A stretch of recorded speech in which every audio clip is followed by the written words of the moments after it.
Alright, back to chapter 18.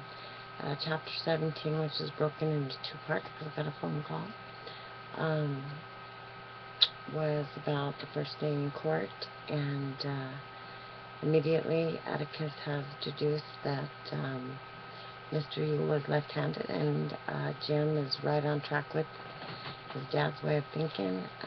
He feels that that is probably who attacked Mayella, his daughter, and not Tom Robinson, and that will be the way the case is going to go, I believe. Chapter 18. But someone was booming again. Mayella Violet Yule, a young girl, walked to the witness stand.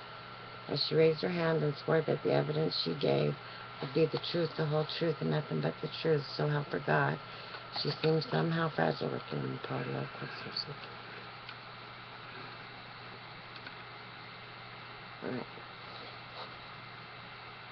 she seemed somehow fragile looking, but when she sat facing us in the witness chair, she became what she was, a thick-bodied girl accustomed to strenuous labor. In Macomb County, it was easy to tell when someone bathed regularly, as opposed to yearly libations. Mr. Yule had a scalded look, as if an overnight soaking had deprived him of protective layers of dirt. His skin appeared to be sensitive to the elements. Mayella looked as if she tried to keep clean, and I was reminded of that row of red geraniums in the Yule yard. Mr. Gilmer asked Mayella to tell the jury in her own words what happened on the evening of November 21st of last year. Just in her own words, please. Mayella sat silently. Where were you at dusk on that evening? Began Mr. Gilmer patiently. On the porch. Which porch? Ain't but one, the front porch. What were you doing on the porch? Nothing. Judge Taylor said, just tell us what happened. You can do that, can't you? Mayella stared at him and burst into tears. She covered her mouth with her hands and sobbed. Judge Taylor let her cry for a while, and then he said, that's enough now. Don't be afraid of anybody here as long as you tell the truth. All this is strange to you, I know, but you've nothing to be ashamed of and nothing to fear. What are you scared of? Mayella said something behind her hands. What was that? Asked the judge. Him, she sobbed, pointing at Atticus.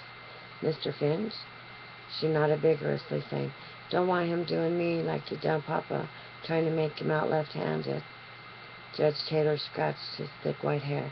It was plain that he had never been confronted with a problem of this kind. How old are you? He asked. 19 and a half, Mayella said. Judge Taylor cleared his throat and tried unsuccessfully to speak in soothing tones.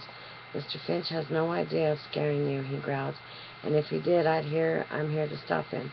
That's one thing I'm sitting up here for. Now, you're a big girl, so you just sit up straight and tell us what happened to you. You can do that, can't you? I whispered to Jim, has she got good sense? Jim was squinting down at the witness stand. Can't tell yet, he said. She's got enough sense to get the judge sorry for her, but she might be just, I don't know. Mollified, Mayella gave Atticus a final terrified glance and said to Mr. Gilmer, well, sir, I was on the porch, and he came along, and you see there was a associate robe in the yard Papa had brought in to chop up for kindling.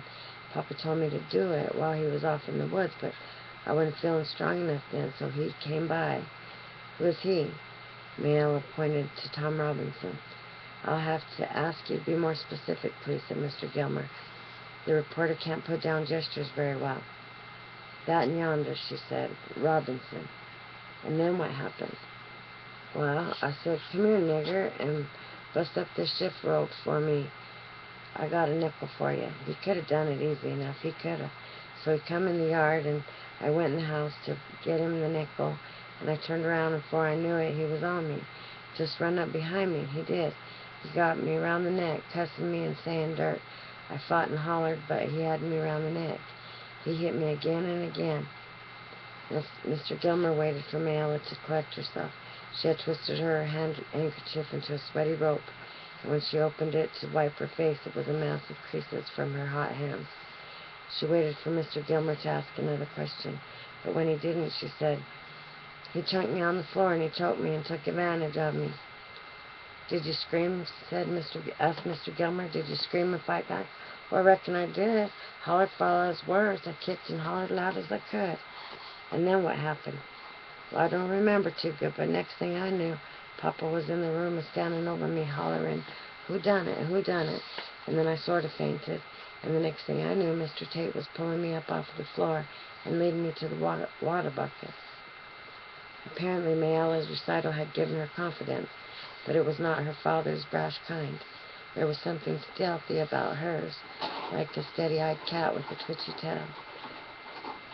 Hey, cut that out. You say you fought him off as hard as you could? You fought him tooth and nail, asked Mr. Gilmer. I positively did, Mayella echoed her father. You're positive that he took full advantage of you? Mayella's face contorted, and I was afraid that she would cry again, and instead she said, He'd done what he was after. Mr. Gilmer called attention to the hot day by wiping his head with his hand. That's all for the time being, he said pleasantly. But you stay there. I expect Big Bad Mr. Finch has some questions to ask you. The state will not prejudice the witness against counsel for the defense, murmured Judge Taylor primly, at least not at this time. Atticus got up grinning, but instead of walking to the witness stand, he opened his coat and hooked his thumbs in his vest, and then he walked slowly across the room to the windows. He looked out, but didn't seem especially interested in what he saw, and then he turned and strolled back to the witness stand. From long years of experience, I could tell he was trying to come to a decision about something. Miss Mayella, he said, smiling, I won't try to scare you for a while, not yet. Let's just get acquainted. How old are you? Said I was 19. I said it to the judge yonder. Mayella jerked her head resentfully up the bench. So you did, ma'am. You have to bear with me, Miss Mayella. I'm getting along, and I can't remember as well as I used to. I might ask you things you've already said before, but you'll give me an answer, won't you? Good. I could see nothing in Mayella's expression to justify Atticus's assumption that he had secured her wholehearted cooperation. She was actually looking at him quite furiously. Won't answer a word you say long as you keep on mocking me, she said. Ma'am, said Atticus, startled. Long as you keep on making fun of me. Judge Taylor said, Mr. Finch is not making fun of you. What's the matter with you? Mayella looked from under lowered eyelids at Atticus, but she said to the judge, long as he keeps on calling me ma'am, saying Miss Mayella, I don't have to take his sass. I ain't called upon to take it. Atticus resumed his stroll to the windows and let Judge Taylor handle this one. Judge Taylor was not the kind of figure that ever evoked pity, but I did feel a pang for him as long as he tried to explain. That's just Mr. Finch's way, he told Mayella. We've done business in this court for years and years, and Mr. Finch is always courteous to everybody. He's not trying to mock you, he's trying to be polite. That's just his way. The judge leaned back. Now, Atticus, let's get on with these proceedings and let the record show that the witness has not been sassed, her views to the contrary. I wondered if anybody had ever called her ma'am or Miss Mayella in her life. Probably not, as she took so much offense to routine courtesies. What on earth was her life like? Well, I soon found out. You say you're 19, Atticus resumed. How many sisters and brothers do you have? He walked from the windows back to the stand. 7, she said. And I wondered if they were all kind of the specimen I had seen the first day I started school. You the eldest? The oldest? Yes. Well, how long has your mother been dead? I don't know. A long time. Did you ever go to school? Reading right good as Papa yonder. Mayella sounded like a Mr. Jingle in a book I had been reading. How long did you get to go to school? 2 year, 3 year, I don't know. Slowly but surely I began to see the pattern of Atticus's questions, from questions that Mr. Gilmer did not deem sufficiently irrelevant or immaterial to object to. Atticus was quietly building up before the jury a picture of the Yule's home life. The jury learned the following things. The relief check was far from enough to feed the family, and there was a strong suspicion that Papa drank it up anyway. He sometimes went off in the swamp for days and came home sick. The weather was seldom cold enough to require shoes, but when it was, you could make dandy ones from strips of old tires. The family hauled its water in buckets from a spring that ran out one end of the dump. They kept the surrounding area clear of trash, and it was everybody for himself as far as keeping clean went. If you wanted to wash, you hauled your own water. The younger children had perpetual colds and suffered from chronic ground itch. There was a lady who came round sometimes and asked Mayella why she didn't stay in school. She wrote down the answer with 2 members of the family reading and writing. There was no need for the rest of them to learn. Papa needed them at home. Miss Mayella said, Atticus, in spite of himself, a 19-year-old girl like you must have friends. Who are your friends? The witness frowned as if puzzled. Friends? Yes, don't you know anybody near your own age, or older or younger? Boys and girls, just ordinary friends? Mayella's hostility, which had subsided to grudging neutrality, flared again. You're making fun of me again, Mr. Finch. Atticus let her question answer his. Do you love your father, Miss Mayella? Was his next. Love him? What you mean? I mean, is he good to you? Is he easy to get along with? He does tolerable, except when... Mayella looked at her father, who was sitting with his chair tipped against the railing. He sat up straight and waited for her to answer. Except when nothing, said Mayella. I said he does tolerable. Mr. Ewell leaned back again. Except when he's drinking? Asked Atticus so gently that Mayella nodded. Does he ever go after you? How you mean? When he's riled, has he ever beaten you? Mayella looked around, down at the court reporter, up at the judge. Answer the question, Miss Mayella, said the judge Taylor. My pa's never touched a hair on my head in my life, she declared firmly. He never touched me. Atticus's glasses had slipped a little, and he pushed them up on his nose. We've had a good visit, Miss Mayella, and now I guess we'd better get to the case. You say you asked Tom Robinson to come chop up, what was it? Chifforobe, old dresser full of drawers on one side. Is Tom Robinson well known to you? What do you mean? I mean, did you know who he was, where he lived? Mayella nodded. I know who he was. He passed the house every day. Was this the first time you asked him to come inside the fence? Mayella jumped slightly at the question. Atticus was making his slow pilgrimage to the windows, as he had been doing. He would ask a question, then look out, waiting for an answer. He did not see her involuntary jump, but it seemed to me that he knew she had moved. Turned around and raised his eyebrows. He began again. Yes, it was. Didn't you ever ask him to come inside the fence before? She was prepared now. I did not. I certainly did not. One did not enough, said Atticus serenely. You never asked him to do odd jobs for you before? I might have, conceded Mayella. There are several niggers around. Can you remember any other occasions? No. All right, now to what happened. You said Tom Robinson was behind you in the room when you turned around, that right? Yes. You said he got you round the neck, cussing and saying dirt, is that right? That's right. Atticus' memory had suddenly become accurate. You say he caught me and choked me and took advantage of me, is that right? That's what I said. Do you remember him beating you about the face? The witness hesitated. You seem sure enough that he choked you. All this time you were fighting back, remember?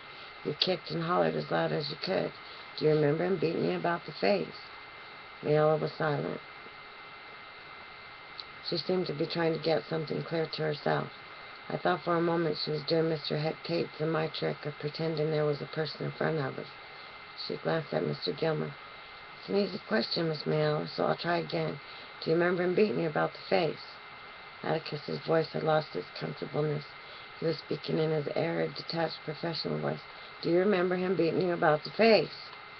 No, I don't recollect if he hit me. I mean, yes, I do. He hit me. Was your last sentence your answer? Huh? Yes, he hit. I just don't remember. It all happened so quick. Judge Taylor looked sternly at Mayella. Don't you cry, young woman. He began, but Atticus said, let her cry. If she wants to, Judge. We got all the time in the world. Mayella sniffed wrathfully and looked at Atticus. I'll answer any question you've got. Get me up here and mock me, will you? I'll answer any question you've got. That's fine, said Atticus. There's only a few more. Miss Mayella, not to be tedious, you testified that the defendant hit you and grabbed you around the neck and choked you and took advantage of you.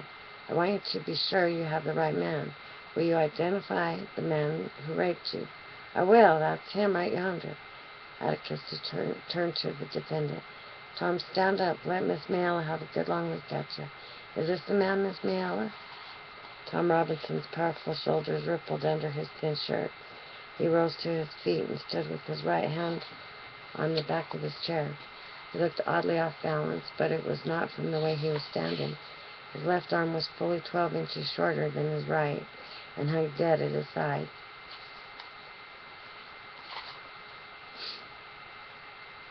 It ended in a small shriveled hand, and from as far away as the balcony I could see that it was of no use to him. "Scout," breathed Jim. "Scout, look. Reverend, he's crippled." Reverend Sykes leaned across me and whispered to Jim. "He got it caught in a cotton gin. Caught it in Mr. Adolphus Raymond's cotton gin when he was a boy. Liked to bled to death. Tore all the muscles loose from his bones." Atticus said, "Is this the man who raped you?" "Most certainly is." Atticus' next question was one word long. "How?" Mayella was raging. "I don't know how he done it, but he done it, and said it all happened so fast." "Now let's consider this calmly," began Atticus. But Mr. Gilmer interrupted with an objection. He was not irrelevant or immaterial, but Atticus was browbeating the witness. Judge Taylor laughed outright. "I'll sit down, Horace. He's doing nothing of the sort. If anything, the witness is browbeating Atticus." Judge Taylor was the only person in the courtroom who laughed. Even the babies were still, and I suddenly wondered if they had been smothered at their mother's breasts. "Now," said Atticus, "Miss Mayella, you testified that the defendant choked and beat you. You didn't say that he sneaked up behind you and knocked you cold, but you turned around and there he was." Atticus was back behind his table, and he emphasized his words by tapping his knuckles on it. "Do you wish to reconsider any of your testimony? You want me to say something that didn't happen?" "No, ma'am, I want you to say something that did happen. Tell us once more, please, what happened." "I told you what happened." "You testified that you turned around and there he was. He choked you then?" "Yes." "And then he released your throat and hit you?" "I said he did." "He blacked your left eye with his right fist?" "I ducked and it glanced. That's what it did. I ducked and it glanced off." Mayella had finally seen the light. "You're becoming suddenly clear on this point. A while ago you couldn't remember too well, could you?" "Well, I said he hit me." "All right. He choked you, he hit you, and then he raped you. Is that right?" "Well, it most certainly is." "Well, you're a strong girl. What were you doing all the time? Just standing there?" "Told you I hollered and kicked and fought." Atticus reached up and took off his glasses, turned his good right eye to the witness, and ran questions on her. Judge Taylor said, "One question at a time, Atticus. Give the witness a chance to answer." "All right, why didn't you run?" "Well, I tried." "You tried to. What kept you from it?" He slung me down. That's what he did. He slung me down and got on top of me." "You were screaming all this time?" "I certainly was." "Then why didn't the other children hear you? Where were they? At the dump?" "Where were they?" No answer. "Why didn't your screams make them come running? The dump's closer than the woods, isn't it?" No answer. "Or didn't you scream until you saw your father in the window? You didn't think to scream until then, did you?" No answer. "Did you scream first at your father instead of at Tom Robinson? Was that it?" No answer. "Who beat you up, Tom Robinson or your father?" No answer. "What did your father see in the window, the crime of rape or the best defense to it? Why don't you tell the truth, child? Didn't Bob Buell beat you up?" When Atticus turned away from Mayella, he looked like his stomach hurt, but Mayella's face was a mixture of terror and fury. Atticus sat down wearily and polished his glasses with his handkerchief. Suddenly Mayella became articulate. "I got something to say," she said. Atticus raised his head. "Do you want to tell us what happened?" But she did not hear the compassion in his invitation. "I got something to say, and I ain't going to say it no more. That nigger yonder took advantage of me, and if you fine fancy gentlemen don't want to do nothing about it, then you're yellow stinking cowards. Stinking cowards, the whole lot of you. Your fancy airs don't come to nothing. Your mammon and your Miss Mayella don't come to nothing, Mr. Finch." And then she burst into real tears. Her shoulders shook with angry sobs. She was good as her word. She answered no more questions, even when Mr. Gilmer tried to get her back on the track. I guess if she hadn't been so poor and ignorant, Judge Taylor would have put her under the jail for the contempt she had shown everybody in the courtroom. Somehow Atticus had hit her hard in a way that was not clear to me, but it gave him no pleasure to do it. He sat with his head down, and I never saw anybody glare at anyone with the hatred that Mayella showed when she left the stand and walked by Atticus's table. When Mr. Gilmer told Judge Taylor that the state rested, Judge Taylor said, "It's time we all did. We'll take 10 minutes." Atticus and Mr. Gilmer met in front of the bench and whispered, and then they left the courtroom by a door behind the witness stand, which was a signal for us all to stretch. I discovered that I had been sitting on the edge of the long bench, and I was somewhat numb. Jim got up and yawned. Dill did likewise, and Reverend Sykes wiped his face on his hat. The temperature was an easy 90, he said. Mr. Braxton Underwood, who had been sitting quietly in a chair reserved for the press, soaking up testimony with a sponge of a brain, allowed his bitter eyes to rove over the colored balcony, and then they met mine. He gave a snort and looked away. "Jim," I said, "Mr. Underwood's seen us." "That's okay. He won't tell Atticus. He'll just put it on the social side of the Tribune." Jim turned back to Dill, explaining, I suppose, the finer points of the trial to him, but I wondered what they were. There had been no lengthy debates between Atticus and Mr. Gilmer on any points. Mr. Gilmer seemed to be prosecuting almost reluctantly. Witnesses had been led by the nose as asses are, with few objections. But Atticus had once told us that in Judge Taylor's court any lawyer was a strict constructionist or evidence usually wound up receiving strict instructions from the bench. He distilled this for me to mean that Judge Taylor might look lazy and operate in his sleep, but he was seldom reversed, and that was the proof of the pudding. Atticus said he was a good judge. Presently Judge Taylor returned and climbed into his swivel chair. He took a cigar from his vest pocket and examined it thoughtfully. I punched Dill. Having passed the judge's inspection, the cigar suffered a vicious bite. "We come down sometimes to watch him," I explained. "It's going to take him the rest of the afternoon now. You watch." Unaware of public scrutiny from above, Judge Taylor disposed of the severed end by propelling it expertly to his lips and saying, "Look." He hit a spittoon so squarely we could hear it slosh. "Bet he was hell with a spitball," murmured Dill. As a rule, a recess meant a general exodus, but today people weren't moving. Even the idlers who had failed to shame younger men from their seats had remained standing along the wall. I guess Mr. Heck Tate had reserved the county toilet for court officials. Atticus and Mr. Gilmer returned, and Judge Taylor looked at his watch. "It's getting on to 4, he said, which was intriguing, as the courthouse clock must have struck the hour at least twice. I had not heard it or felt its vibration. "Shall we try to wind up this afternoon?" asked Judge Taylor. "How about it, Atticus?" "I think we can," said Atticus. "How many witnesses you got?" "One." "Well, call him." Into chapter 18. Ooh, just dropped all my stuff. Where's my map?